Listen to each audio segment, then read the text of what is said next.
Olá, alunos, como estão? Espero que tenham descansado bastante na semaninha do recesso. Bom, estamos aqui novamente para a videoaula, mas por quê? Recebi orientação do colégio para iniciar na segunda semana de agosto a apostila 3, só que a gente ainda não terminou nem a apostila 2, ainda falta a unidade 8. Então, nós concluiremos hoje a unidade 7, na semana que vem eu vou fazer um compacto da unidade 8 e na terceira semana, então, iniciaremos a apostila 3 com atraso, tudo bem? Então, vamos lá. Colégio Ari Quintela, sexto ano, professora Maria de Fátima, unidade temática 7, Roma, da Fundação à República, conclusão. Roma, República. Esse período se estendeu do ano 509 até o ano 27 a.C. E durante esse regime, o Senado se tornou a instituição política de maior destaque. Também foi na República que os romanos iniciaram um processo de expansão territorial e política, embora internamente ocorressem muitos conflitos entre patrícios e plebeus. Lembra da divisão social de Roma, né? Patrícios, donos de terra, plebeus. E essa foi uma fase de crise interna e de trocas culturais entre outros povos.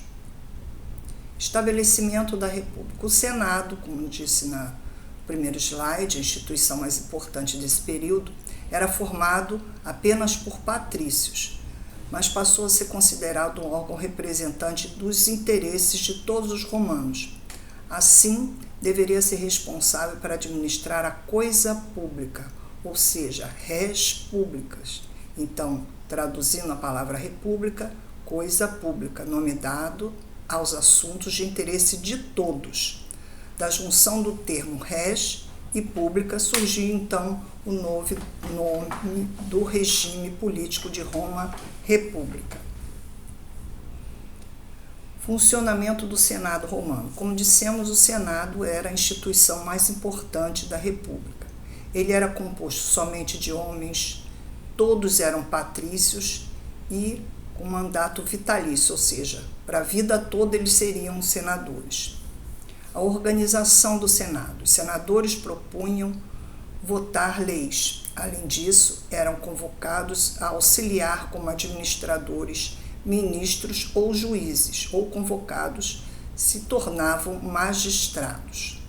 Então, qual era a função dos magistrados? Quando os senadores eram convocados, cada grupo tinha uma função específica. Por exemplo, os cônsules, né? Eram os magistrados que administravam e presidiam o Senado e comandavam o exército.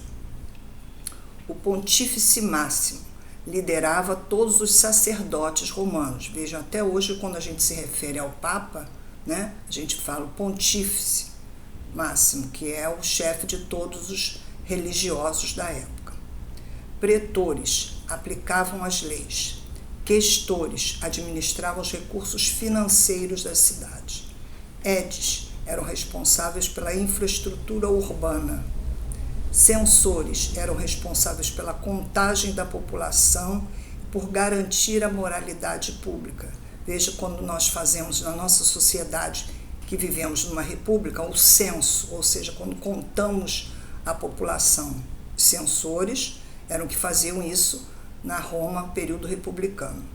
E o ditador concentrava os poderes em tempos de crise. Processo de expansão territorial e política dos romanos. Patrícios, generais, políticos, comerciantes se beneficiaram com a expansão territorial, pois controlavam territórios conquistados e vendiam produtos originários deles. O poder político dos generais aumentou. A expansão territorial aumentou o número de escravizados que substituiu a mão de obra nas cidades e no campo. Essa expansão prejudicou pequenos e médios proprietários rurais, o que provocou uma migração para as cidades. O aumento do número de pessoas nas cidades gerou desemprego e pobreza entre os menos favorecidos.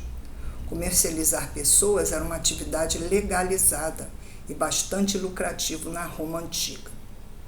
Os escravizados eram homens e mulheres de diversas idades, vindos de diferentes regiões que foram conquistados. Então, todo aquele povo que era conquistado pelos romanos se tornavam escravos. Conflitos entre patrícios e plebeus. A primeira rebelião que ocorreu em 494 a.C., os plebeus revoltados saíram de Roma e reuniram-se no local próximo, o Monte Sagrado, como nós vemos aí na imagem, com o objetivo de fundar uma cidade onde pudessem usufruir de direitos políticos. Os patrícios, percebendo a importância dos plebeus para o funcionamento de Roma, tanto nos trabalhos cotidianos como na integração do exército, cederam algumas reivindicações plebeias. Foram criadas leis e o cargo de tribuno da plebe. Assim, 2 senadores representariam os interesses da plebe. Algumas das leis que surgiram nas reivindicações dos plebeus. Em 450 a.C., surgiu a Lei das 12 Tábuas. As leis, que até então eram transmitidas oralmente, só faladas, passaram a ser escritas, se tornaram documentos. Gravadas em 12 placas de bronze, foram expostas no fórum da cidade para que todos os romanos pudessem tomar conhecimento delas e consultá-las. No ano 445 a.C., a lei de Canuleia concedeu a permissão para o casamento entre patrícios e plebeus, que antes era proibido.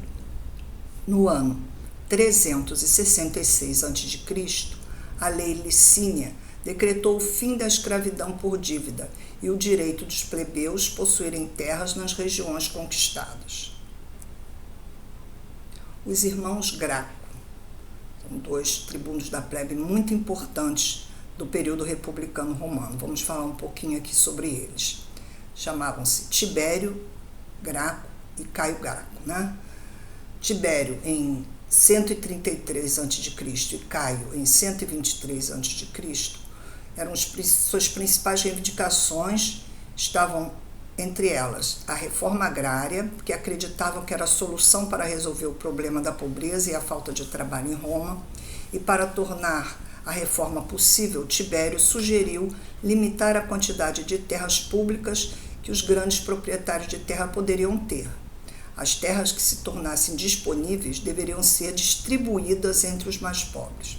A proposta de Tibério não agradou aos grandes proprietários de terra e ele acabou sendo assassinado. Caio, o irmão de Tibério, foi eleito tribuno da plebe no ano 123 a.C., já citamos lá em cima. Ele completou a proposta do irmão, querendo uma reforma social e sugerindo a criação de colônias fora do território de Roma para acolher cidadãos pobres e a distribuição de trigo por um preço reduzido para os habitantes de Roma, e também a execução de obras públicas para criar trabalhos pagos. As medidas propostas foram em parte adotadas, mas mais tarde só no Império Romano. Crise da República. No decorrer do período republicano, os generais ganharam grande importância e força política por causa das conquistas de diversas partes do mundo conhecido. Com isso, alguns generais passaram a contestar a atuação dos senadores, conseguindo chegar ao comando de Roma. 2 triunviratos, isto é, 2 grupos formados por 3 generais, governaram Roma. O primeiro triunvirato, formado por Crasso, Pompeu e Júlio César, durou do ano 59 ao ano 54 a.C. O segundo triunvirato, formado por Marco Antônio, Otávio e Lépido, durou de 44 a.C. a 27 a.C. As reformas propostas, entretanto, dificilmente eram concluídas por causa da disputa de poder. Depois de inúmeros conflitos e guerras civis, o general Otávio centralizou o poder e tornou-se o primeiro imperador de Roma. Então, com isso era o fim da República Romana e o início, então, de um novo período, o Império Romano.